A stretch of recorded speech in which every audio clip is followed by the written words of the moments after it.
Les grands titres de l'actualité, une présentation de Addict Remorquage et Transport et Mécanique, les spécialistes. Maintenant à Montmagny, c'est Addict, 234-34-61. Addict Remorquage et Transport, des professionnels qui peuvent vous aider dans une situation d'enlisement ou simple remorquage. Grâce à ses équipements de haute performance, Addict, c'est aussi le service de transport de tout genre et de mécanique. Maintenant à Montmagny, c'est Addict Remorquage et Transport au 234-3461.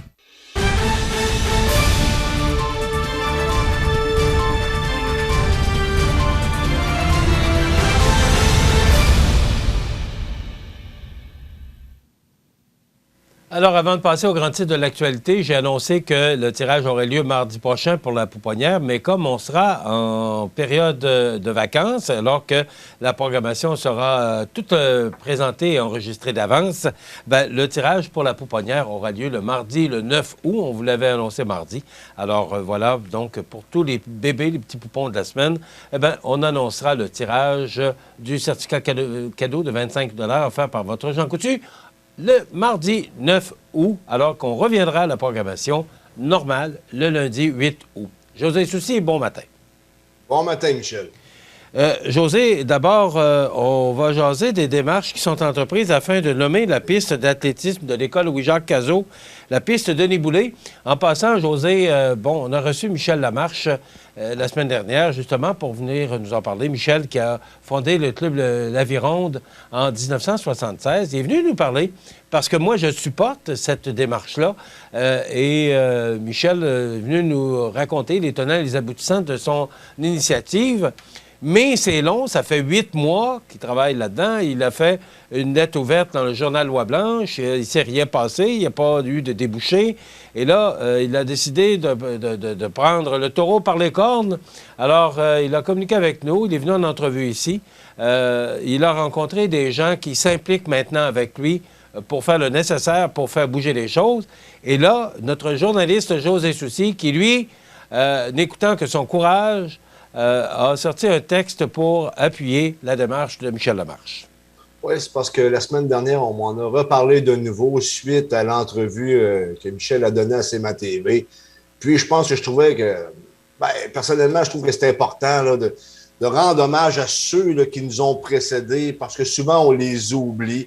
Et je pense, dans ce cas-ci, c'est un monsieur qui fait possiblement l'unanimité.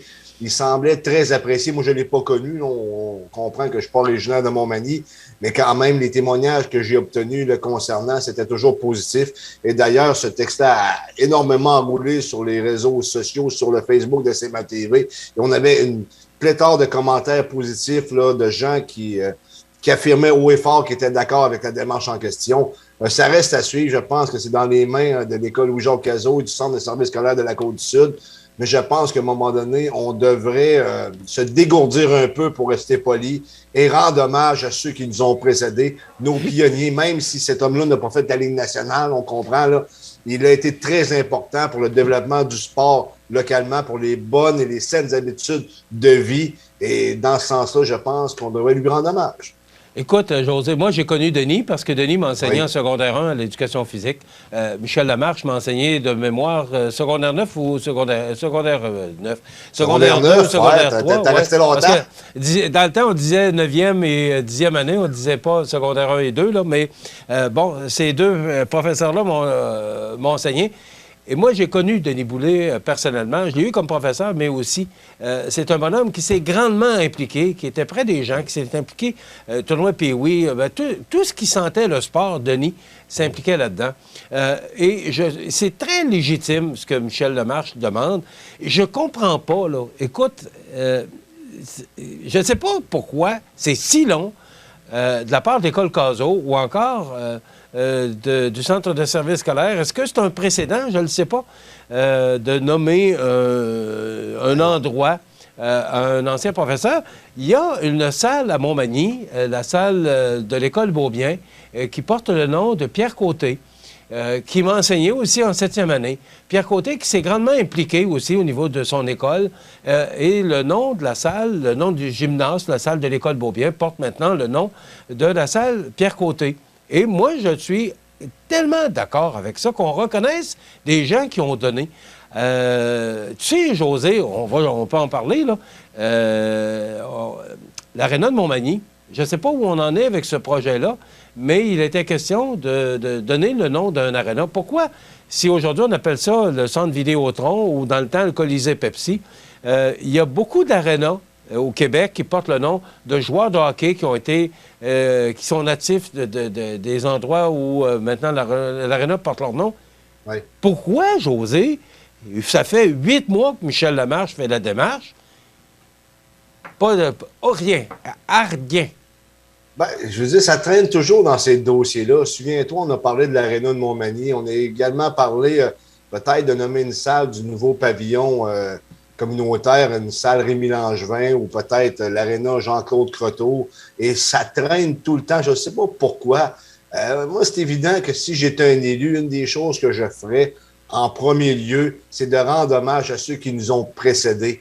Parce que souvent, on prend ça comme pour acquis, alors que ces gens-là se sont dévoués pour la communauté. Jean-Claude Croteau, Rémi Langevin, 2 individus qui se sont royalement dévoués pour leur communauté. Là, dans ce cas-ci, M. Boulay, Denis Boulay, également à sa façon dans le sport. Pourquoi ne pas leur rendre hommage rapidement au lieu de laisser traîner ça? Là, c'est sûr, il y a peut-être des procédures que je ne suis pas au courant, là, j'en suis conscient, mais il me semble qu'on devrait aller de l'avant avec de tels projets qui sont rassembleurs. On ne parle pas de quelqu'un qui a eu des troubles avec la justice, qu'on n'est pas certain. Là. On parle d'un homme très honorable, en l'occurrence M. Boulay, qui a donné énormément, qui a été un modèle pour plusieurs personnes, qui a même initié des gens à faire du sport, qui font encore du sport aujourd'hui en raison des bonnes habitudes octroyées par M. Boulay. Bien, qu'on se dépêche un peu, je pense. Oui, puis on parle d'une plaque souvenir pour commémorer. Et cette piste a été rénovée récemment. Et on parle d'une plaque souvenir pour se rappeler de cet homme qui s'est investi dans le sport à Montmagny. Oui. Qu'est-ce qui fait que ça peut prendre autant de temps? Et José, quand tu as parlé de ça, moi, oui. La question que je me pose, pourquoi il faut attendre que quelqu'un meure pour reconnaître ce qu'il a fait? Parce que malheureusement, là, il aura tout fait ça, mais il n'aura jamais connaissance de ce qui s'est passé par la suite, de la reconnaissance qu'on a envers ces gens-là. Que ce soit le nom d'une rue ou le nom d'un édifice ou peu importe. La règle, c'est qu'il faut attendre qu'il soit mort. Pas drôle, là. Il y a des précédents. Rappelle-toi, les prix Jutra de Claude Jutra, on a su par la suite qu'il y avait eu des scandales sexuels. Je ne rentrerai pas dans les détails. Rappelle-toi également à Saint-Hubert de Rivière-du-Loup, dans la MRC de Rivière-du-Loup, l'aréna Marcel Aubu, qui a dû être débaptisé en raison de ce qui était sorti sur Maître Aubu. Ça fait quoi, 5-10 ans? Je me souviens pas, là. Le temps passe tellement vite. Il faut être prudent en même temps, mais je pense pas que à toutes les fois qu'on va nommer une aréna ou un édifice quelconque, une rue ou peu importe, on va toujours y avoir de tels problèmes. La plupart du temps, il n'y en a jamais de problème. On va voir, mais tu as raison là-dessus, ça ne va pas assez vite. Puis c'est vrai, un coup qu'ils sont rendus morts, ils ne sont pas conscients de ça. Alors que, je ne sais pas, peut-être que le monsieur, je pense qu'il est mort à la maison d'Hélène. Si on avait fait les démarches, puis on avait réussi, avant qu'il décède, de lui rendre cet hommage-là, il me semble que ça aurait eu du punch pas mal plus que ce qu'on fait là, qui est bon pareil. Là. Je veux qu'on me comprenne bien. Il faut le faire. Mais tu as un bon point ce matin. Peut-être le faire lorsque les gens sont encore vivants. Ça doit faire du bien. Là. OK. José, rapidement, nouvelle coupe de cheveux de Trudeau, synonyme d'élection. Es-tu en train de me dire qu'on pourrait avoir encore des élections alors que ça va faire tout juste 1 an qu'on vient de procéder des élections fédérales? J'ai un élément de réponse à te donner. Tu sais qu'il y a une aile centriste conservatrice qu'on appelle les Red Tories ou les conservateurs libéraux qui pourraient se dissocier du Parti conservateur actuel si Pierre Poilievre devenait le chef de cette formation politique-là.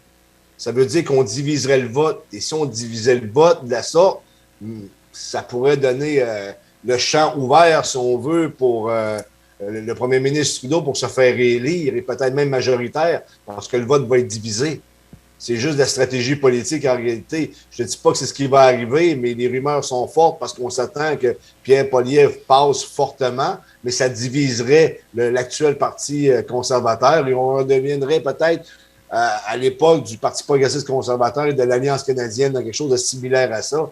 Mais qu'est-ce que ça avait fait? Ça avait laissé le gouvernement de Jean Chrétien en place pendant des années. Mais José, ça a coûté 617 millions l'année passée, les élections fédérales. Bon, mais les politiciens, pour rester en place, là, ça déborde pas, ça.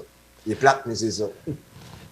Merci, José. C'est tout le temps Plaisir. qu'on a pour aujourd'hui et j'espère que le dossier de Denis Boulay va bouger. Absolument.